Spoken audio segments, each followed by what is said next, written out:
በስመ አብ ወወልድ ወመንፈስ ቅዱስ አሐዱ አምላክ።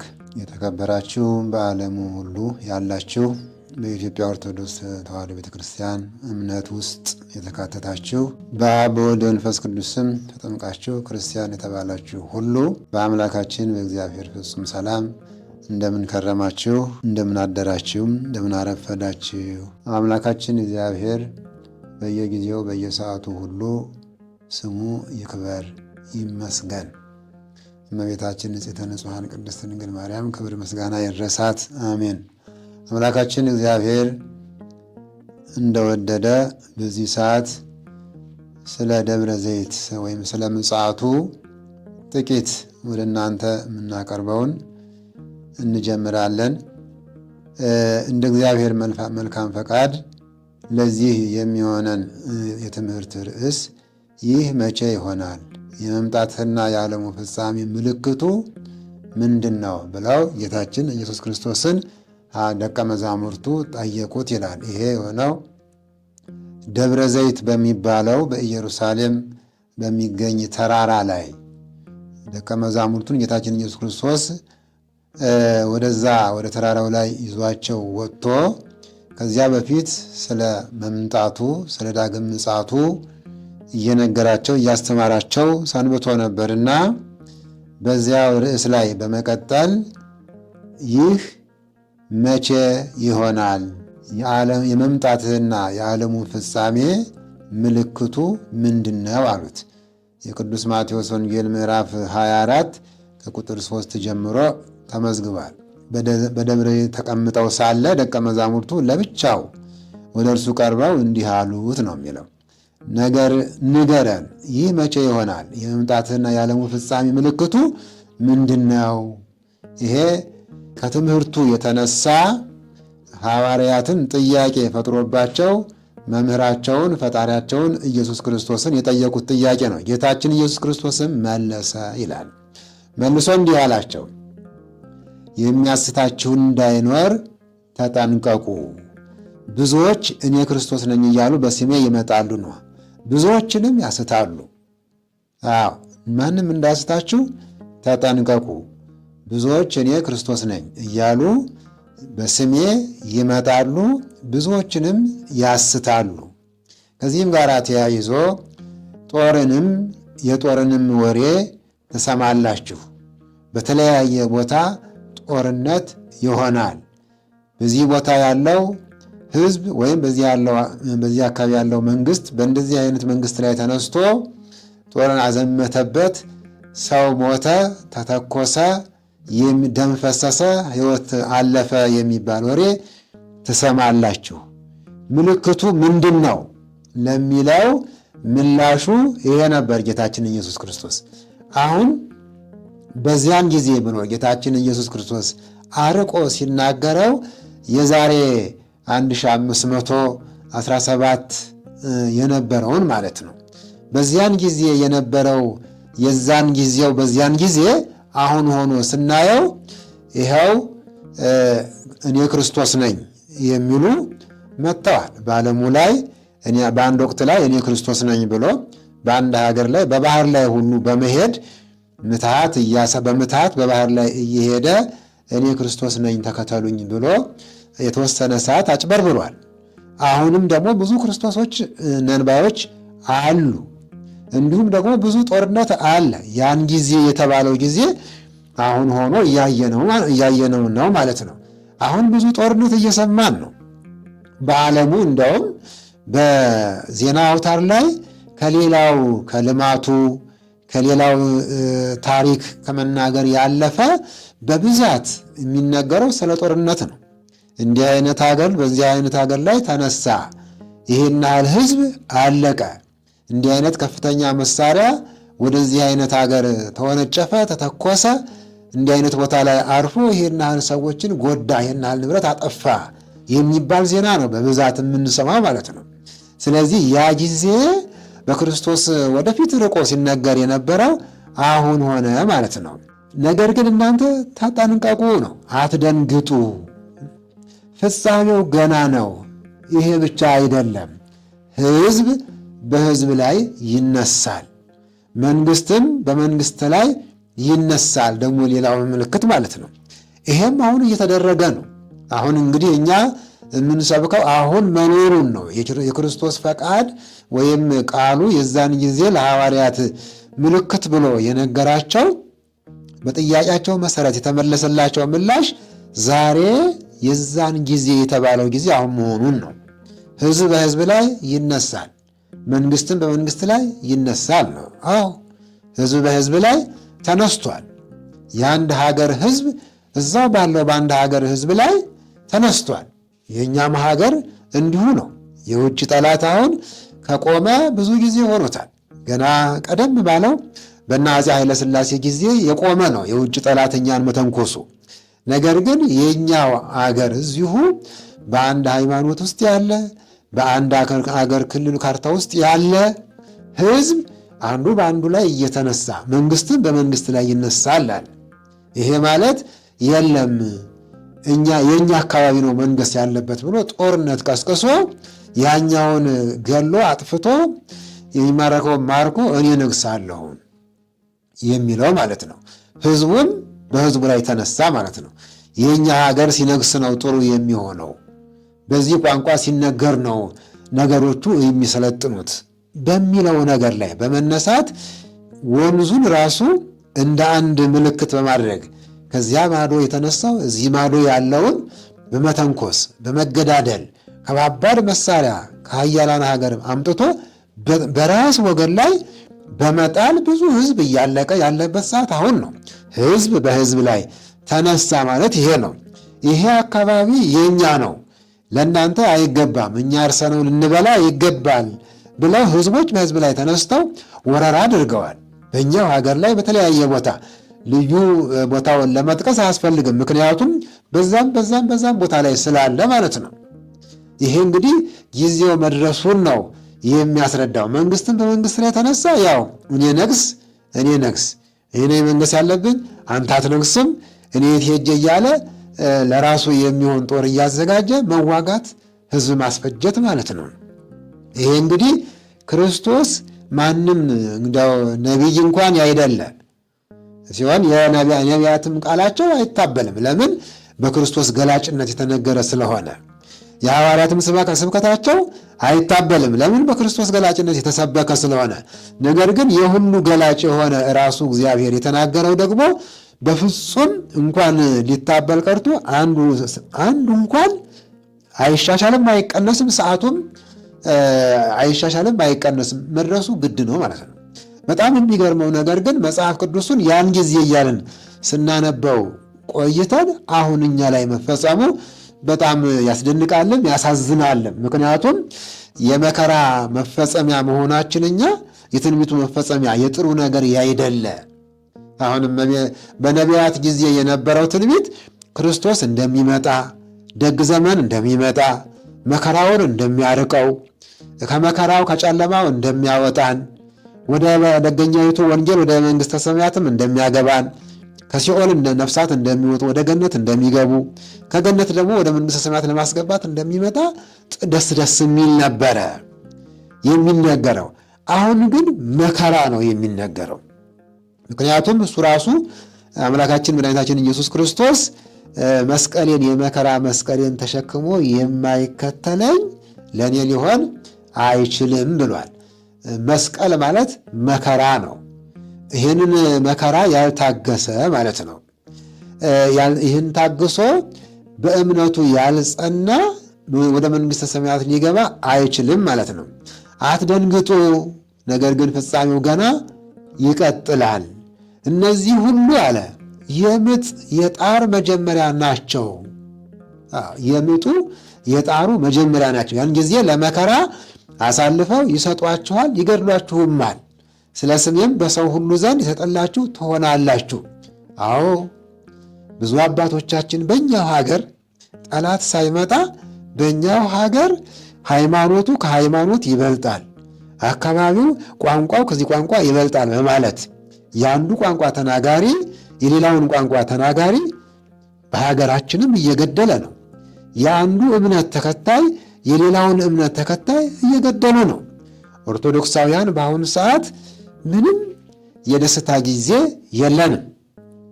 እናንተም በውጭም ዓለም ያላችሁት እዚህም በሀገራችን በኢትዮጵያ ያለነው መከራ ጸንቶብን በየመከራ እናድራለን። በአንድ ቦታ ካህን ተገድሎ አስከሬኑ ተቃጠለ፣ አንገቱ ተቆርጦ ተጣለ። በሌላ ቦታ ደግሞ አማኞች ማዕተባቸው ተገልጦ ታይቶ ታረዱ፣ በቤት ውስጥ ተዘግቶባቸው ተቃጠሉ የሚባል ነው የምንሰማው። እናንተ መከራ ይገድሏችሁማል፣ ስለ ስሜም ሁሉ በሁሉ ዘንድ የተጠላችሁ ትሆናላችሁ ያለው ደግሞ እዚህ ጋር ተፈጸመ ማለት ነው። ያን ጊዜም ብዙዎች ሃይማኖታቸውን ይለውጣሉ። አንደኛ በሰላም ለመኖር ሲሉ ጊዜው ያስገኘውን የሰጠውን ነገር ለስጋ ጥቅም ለማግኘት ሲሉ፣ ሁለተኛ ከመከራው ለመዳን የተዋቸው ያሰነበቷቸው መስሏቸው ብዙዎቹ ሃይማኖታቸውን ይለውጣሉ። አዎ ኢትዮጵያውያን የዛሬን አድርገውና ቀደም ባለው ጊዜ የሐዋርያት ተከታይ አሰራቸውን ተከትለው ያስተምሩ የነበሩ እና አቡነ ተክለ ሃይማኖት እና አቡነ ታዲዎስ እና አቡነ ማትያስ እና አቡነ ገብረ መንፈስ ቅዱስ በኢትዮጵያ ላይ ሲያስተምሩ ሳለ ባለማወቅ ያልተጠመቁ ናቸው ያሉት እንጂ ሃይማኖት ይዘው ስለ ሃይማኖት የሚከራከሩ አልነበሩም። ባለማወቅ ግን ጣዖት የሚያመልኩ ነበሩ። እነሱን አሳውቀው አስተምረው አሳምነው አጥምቀው ስጋው ደግሞ አቀብለዋቸዋል። እነሱም ደስ ብሏቸው ቤተክርስቲያን እየሰሩ አንድ ሃይማኖት ነበረ በኢትዮጵያ ተስፋፍቶ ሲሰበክና ሲጠቀሙበት የነበረው። አሁን ግን ልክ በስንዴ መካከል ሳይዘሩ እንደሚበቅሉ አረማዎች ብዙ የሃይማኖት አረሞች በዝተው ከስንዴው በለጡ። ከኦርቶዶክሳውያን አሁን እስከ መብለጥ ድረስ በኢትዮጵያ በዓለምማ ከቁጥርም አይገባም። በኢትዮጵያ እንኳን በቁጥር ከኦርቶዶክስ እስከ መብለጥ ደርሰው ተቀናቅነው ኦርቶዶክስን ሃይማኖቱን ለማጥፋት ምዕመናኑን ለመፍጀት በከፍተኛ ወጪ ከካህዲያኑ ብር በማቀበል ከሌላው ሀገር ክዶ ከፈጸመው ብሎ የሰማዕታትን ደም ካፈሰሰ ሀገር ገንዘብ በመላክ ያንን ገንዘብ ለዚህ በማዋል ብዙ ህዝቦቻችን እያለቁን፣ በጸባይ ደግሞ እንደገና ገንዘብ በመስጠት በሬ በመግዛት የሃይማኖት ቦታ ይሄ ነው ብሎ አስፋፍቶ ክህደቱን ሃይማኖት ነው በማለት በመስበክ ለማያውቁት ሰዎች ይህን በማድረግ ብዙ ሰዎች ተወሰዱ። ብዙዎቹ ሃይማኖታቸውን ይክዳሉ የተባለውም ተፈጸመ ማለት ነው።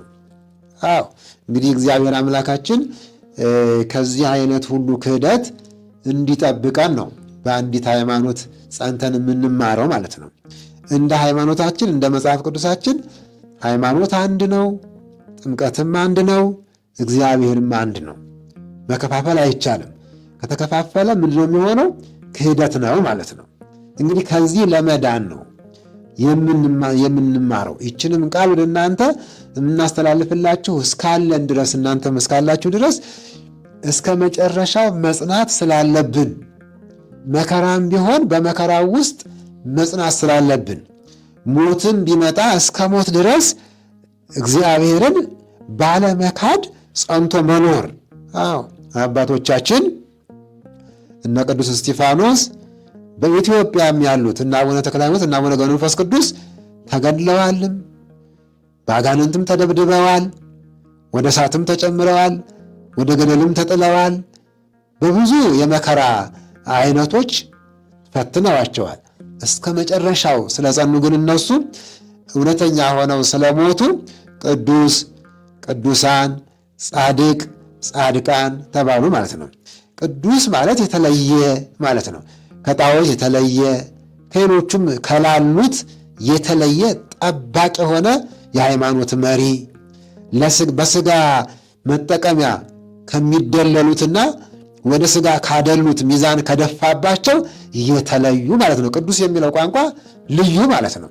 ከእንደነዚህ አይነት ልብሱን ለብሰው ነገር ግን በእውነቱ መንገድ ቆመው የማስተማር አቅም ከሌላቸው ከደካሞቹ የተለዩ በልብስ ሊመስሏቸው በምግባር ሊመስሏቸው የማይቻላቸው ቅዱሳን ማለት ነው።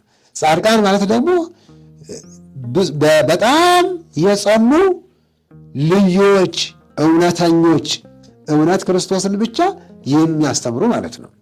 እነሱ ስማቸውን ተክለው በዛን ሰዓት ግን በብዙዎቹ ተገፍተው እነሱም ደግሞ እንደ ፀሐይ እያበሩ መቃብራቸው ሳይቀር እንዲያበራ ስራቸው ያበራ ብርሃን ሆነው ስላለፉ እስካሁን ድረስ ለብዙ መቶ ዓመታት ቅዱሳን ጻድቃን አቡነ ገሌ አቡነ ገሌ እያልን በስማቸው እንማጸናለን። ከእግዚአብሔር እንዲያማልዱን እንጠራቸዋለን። እነሱም እያማለዱን ይገኛሉ ማለት ነው። ከኢትዮጵያ አይደለም ልዩ ሃይማኖት ሊበቅልባት ቀርቶ የሚያሳስተውን ርኩሳን መናፍስት እንኳን ነቅለው በጸሎታቸው አባረውት ነበረ። እንደ አረም ልቅም አድርገው ይህንን አስወግደው እንደ ስንዴ ጥሩ ምዕመናንን በጥሩ ማሳ በወንጌል ማሳ ላይ ዘርተው ብዙ አብቅለዋል፣ ብዙ አፍርተዋል። የዛን ጊዜ አፍርተው የበቃ አይደለም፣ እስካሁንና ወደፊትም እስከ ዓለም ፍጻሜ ድረስ ይሄ ማብቀላቸው በስማቸውና ተክለውት ባለፉት የድካማቸው ውጤት ቃል ኪዳን እስካሁንም እያፈሩ ነው። ብዙዎችም እየፈሩ ነው፣ በእነሱ ውስጥ ማለት ነው፣ ፍሬ እያፈሩ ነው። እና እስከ መጨረሻው በመከራ ውስጥ መጽናት የሚሰጠው ጥቅም ይሄንን ነው ማለት ነው። በመንግሥተ ሰማያት እነሱ መግባት ብቻ አይደለም፣ እኛንም በስራቸው እንድንገባ ብዙ ከተማ ለአንድ ቅዱስ ከኢትዮጵያ የሰፋ ከተማ ተሰጥቷቸው በስማቸው የተማጸኑና እግዚአብሔርን በመከራ እየለመነ በመከራ ውስጥ ጸንቶ እግዚአብሔርን አውጣኝ እያለ በእነሱ የተማጸነው ሁሉ እዚያ ርስት ውስጥ እዚያ ከተማ ውስጥ እንዲገባ ከተማ ተሰጥቷቸዋል። እኛ ግን ለራሳችን ማስገቢያ ይችን ክፍል የምታከል እንኳን ማግኘት እንድንችል በእምነታችን መጽናት ይጠበቅብናል ማለት ነው። ብዙዎች ሐሰተኞች ነቢያት ይመጣሉ። በአሁኑ ሰዓት እንግዲህ ነቢዩ ገሌ የሚባሉ በሚዲያ የሚነገርላቸው ነገር ግን ኮታቸውን እያዘናጠፉ ምንም አለባበሳቸውም አነጋገራቸውም ክርስቶስን የማይመስሉ ነገር ግን ነቢዩ ገሌ የሚባሉ በሀገራችንም አሉ። ከሌላ ሀገር መጥቀስም አያስፈልግም። ነገር ግን የትንቢታቸው ፍጻሜ ሞት የሆነ ማለት ነው። ከመሞት የማይድኑም የማያድኑም የእንጨት ምንቸት እንደሚሉት ራሱን ማይድን ሌላውንም ማያድን እንደሚባለው ሁሉ እንደ እንጨት ምንቸት ከመቃጠል የማይድኑ ሌላውንም የማያድኑ ሐሰተኞች ነቢያት ተነስተውብናል ማለት ነው። ቤተ ክርስቲያን ከነዚህ ጋር ሁሉ ነው የምትገፋው። እነዚህ ሁሉ ናቸው የሚገፏት። ብዙዎችንም ያስታሉ አለ። ብዙዎች ስተዋል። ከቤተ ክርስቲያኑ አውደ ምሕረት ላይ እንኳን አውርደው ወደ ስህተት አደባባያቸው እስከ መቀላቀል ደርሰው ብዙዎቹን አሳስተዋቸዋል። ከዚህ ለመዳን ተጠንቀቁ፣ ከላይ ጌታችን ኢየሱስ ክርስቶስ እንዳያስቷችሁ ተጠንቀቁ ነው ትልቁ መልእክት ያስተላለፈው ጌታችን መድኃኒታችን ኢየሱስ ክርስቶስ። ለስም አጠራሩ ክብር ምስጋና ይድረሰው። ከአመፅም ብዛት የተነሳ ፍቅር ከብዙዎች ዘንድ ትጠፋለች። ከአመፅ ብዛት፣ ከሚሰራው አመፅ ብዛት፣ ከመገዳደሉ፣ ከዘረኝነቱ፣ ቋንቋ ከማምለኩና ወንዝ ተሻገረ ተብሎ ወንዙን አምላክ አድርጎ ይህን የተሻገረ የኔ አይደለም በመባባሉ በዚህ ክፋት ብዛት የተነሳ ፍቅር ከብዙዎች ዘንድ ትጠፋለች። አሁን እንግዲህ እንኳን አይደለም ጎረቤት ከጎረቤትና የአንድ ሀገር ሰው በአንድ ቋንቋ ተግባብተናል ተብሎ መግባባቱና መረዳዳቱ ቀርቶ ወንድምና እህት፣ አባትና ልጆች፣ ባልና ሚስት እንኳን ፍቅራቸው እጅግ በጣም የወረደና የቀዘቀዘበት ጊዜ ቢኖር አሁን ነው። በጣም እንደምናየው ነው። ራሳችንን ብቻ ነው የምንወደው። ራሳችንን ብቻ ነው የምናስቀድመው። ከእምነታችንም ገንዘብ እናስቀድማለን። ከጽድቅ ስራ የሥጋ ጥቅሞችን እናስቀድማለን። አዎ በእምነት እንኳን ድረስ እስከ መካድ ክዶ ገንዘብ የሚገኝ ከሆነ ቅድሚያ ለገንዘብ እንሰጣለን። በአሁኑ ሰዓት ያለን ትውልዶች ይሄ ሁሉ መምጣቱ አይቀርምና ተጠንቀቁ ይልና እስካሁን ብዙዎቹን አለፍ ብዬ ነው ያልኳቸውን ብዙዎቹን ዘርዝሮ 13ኛው ቁጥር ላይ ሲደርስ እስከ መጨረሻ የሚታገስ ግን እርሱ ይድናል። ይህን ነው እንግዲህ የመጨረሻ ማሰሪያው። እስከ መጨረሻው የሚታገስ ግን እርሱ ይድናል። በምን የሚታገስ? በመከራው ውስጥ ከሥራ መባረር ሊኖር ይችላል። ከሀገር መፈናቀል፣ እዚህ ሀገር አንተ መስራት አትችልም ይህን ቋንቋ ካልቻልክ ተብሎ ከዚያ ስራውን የሚችል ሆኖ በዚያ ቋንቋ መናገር ባለመቻሉ ግን የተወለደውም ሌላ ቋንቋ ተናጋሪዎች ቦታ ላይ ስለሆነ ብቻ የሚፈናቀልበት ሁኔታ ወይም ደግሞ እዚህ ፖለቲካ ውስጥ እዚህ አይነት ግሩፕ ውስጥ ካልገባ የሚባረርበት ሁኔታ ይመቻችና ምረጥ፣ አመልካለሁ የምትለውን አምላክህን ታመልካለህ ወይስ ወደዚህ የእኛ ግሩፕ ውስጥ ትገባለህ አትገባም ሲባል እንግዲህ የእንጀራ ጉዳይ ነው ብሎ በመግባት የተማረውን ትምህርት እንደ ካባ አውልቆ የሚጥል ሌላ እንደገና ክህደት የሚላበስ የሰይጣኑን ምልክት አባል የሚሆን የሰይጣኑ ምልክት በአሁኑ ሰዓት በዓለም በግድም በውድም እየተላለፈ ነው። የ666ቱ አባል ድርጅቶች በተመሰረቱ ሰዓት ያንን ቁጥር አርማቸው ላይ ማስገባት እንደሚኖርባቸው ግዳጅ እንደሆነ በዓለሙ ያሉ ወንድሞቻችን ይነግሩናል። አርማቸው ላይ ያንን የ666 ምልክት ያስገባሉ ማለት ነው። በዛ በዋነኛው በአውሮፓ በሚባለው ሀገር የተመሰረተበት ነው። የ666ቱ አምላካቸው አድርገው የያዙት ነው። እኛን ደግሞ ወደ ቅኝ ግዛቱ ወደ ግሩፕ ውስጥ ለማስገባት ጥቅም ያሳዩና ይሄንን ለማግኘት ይሄንን ታረጋለህ ብሎ በማሳየት አረጋለሁ ያለውን ያስገባሉ። ከዛ ያ ሰውዬ ሲጠቀምና ሲከብርበት ሲታይ ደግሞ ያላደረጉቱ ደግሞ እንደገና እንዲያደርጉ ይሰበካሉ። ምንም ማድረግ አልችልም እንግዲህ እያሉ መግባት ነው ማለት ነው። አሁን ብዙዎቹ እዚህ ግሩፕ ውስጥ ተጠራቅመዋል። በዚህ ምክንያትም ገንዘብ አግኝተዋል። ያልገቡት ደግሞ በድህነት እየተቆራመዱ እስከ መጨረሻው ጸንተው የሞቱም አሉ።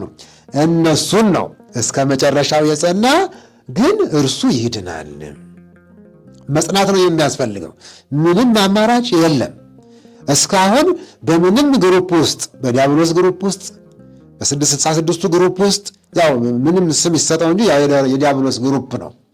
በምኑ ውስጥም የገባ ከሞት ግን አይድንም። ምናልባት ጊዜያዊ ጥቅም ሊያገኝ ይችላል። ወደፊትም የሚችለው ይህንን ብቻ ነው። ከሞት ማምለጥ ወይም ደግሞ የዲያብሎስ ማህበር ውስጥ ስለገባ ከሲኦል መውጣት አይቻልም። መከራውንም ማስቀረት አይቻልም። ክርስቶስ ያዘዘው መከራ በምድር ላይ ይመጣ ዘንድ ግድ ነውና ይህ ይመጣ ዘንድ ግድ ነው ይላል ወንጌሉ። እንግዲህ መጨረሻችን የሚሆነው እስከ መጨረሻው የምንጸናበትን ሃይማኖታችንን እግዚአብሔር ያጽናልን ነው። እኛም በዚህ ሃይማኖት ውስጥ እስከ መጨረሻው መከራው ከብዶን እኛን ሳይደፈጥጠንና ሳይጫነን እኛ ፈንቅለን መውጣት እንድንችል የቅዱሳኑ አባቶቻችን አምላክ ይርዳን። ይህን ከማለት ውጪ የምናሳየው ነገር የለም። ሁሉም ክህደት ነው።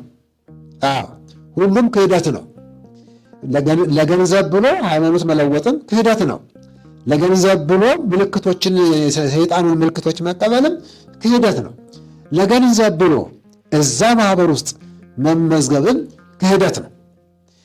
ከዚህ መውጣቱ አልገባም ማለቱ ደግሞ ቢበዛ ድህነት ነው፣ መራብ ነው። እሱ ይሻላል። በረሃብ ውስጥ የጸኑ በድህነት ውስጥ የጸኑ ምንም አቅም ያልገባው ነው በመባልና በመገፋት ውስጥ የጸኑ እነርሱ ይድናሉ ነው። እስከ መጨረሻ የጸና ይድናል ያለው ይሄንን ነው። አሁን እንግዲህ ዓለም ይህንንና ይህን የመሳሰለ ብዙ መከራ አምጥታብናለች። ከመከራ ማዳን አትችልም። ገንዘብ ግን መስጠት ትችላለችም። አሁን ትልቁ ድርድር ገንዘቡንም አልፈልግም፣ ግሩፕ ውስጥም ማህበር ውስጥም አልገባም፣ በዚሁ ባለኝ በድህነቴ ውስጥ ጸንቼ እስከ መጨረሻው እቆያለሁ ነው። ይህንን ያደረገ በእውነት ቅዱስ ጳውሎስ ለልጁ ለጢሞቴዎስ እንደነገረው ሩጫዬን ጨርሻለሁ ማለት የሚችለው እዚህ ውስጥ ያለ ነው። እንግዲህ ወዲህ የጽድቅ አክሊል ተዘጋጅቶልኛል ብሎ በሙሉ ልብ የተናገረው ሐዋርያው ቅዱስ ጳውሎስ ዝም ብሎ አይደለም። የገንዘብ ማስገኛ የውድድር ሩጫ በተስተካከለ ሜዳ ላይ ያለውን በጥሩ ጫማ ያለውን ሩጫ አይደለም። በሃይማኖት ውስጥ ያለውን፣ በግርፋት ውስጥ ያለውን፣ በሞት ውስጥ ያለውን፣ በመታሰር ውስጥ ያለውን፣ በመደብደብ ውስጥ ያለውን ሩጫ ነው የጨረሰው እሱ። ሌላ ሩጫ አይደለም። ከዚህኛው ጋር እንዳናገናኘው ማለት ነው። እግዚአብሔር እንደ እሱ መሆን ባንችልም ከኋላ ግን ተከትለን በዚያች መንገድ ላይ እንደነርሱ ያለ ሞት ቢመጣ እንኳን እንድንሞት በሃይማኖት ጸንተን እንድንኖር አምላካችን እግዚአብሔር ይርዳል። ብዙ ነው። ስለ ምጽአት እንግዲህ ምልክቶቹ ብዙ ናቸው። በጥቂቱ ለሰዓቱ ይመጥናል ያልኩትን ነው ያቀረብኩት።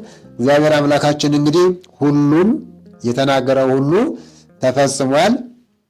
በዚህ ውስጥ መጥተን እኛም ትንቢቱ የሚፈጸምብን ወደዛ የምንጣለው ሳንሆን እስከ መጨረሻው የጸና ግን ወደ ርስቱ ይገባል ከተባለው ከትንሹ ቁጥር ውስጥ እንድንገባ የአምላካችን ቅዱስ ፈቃዱ ይሁንልን።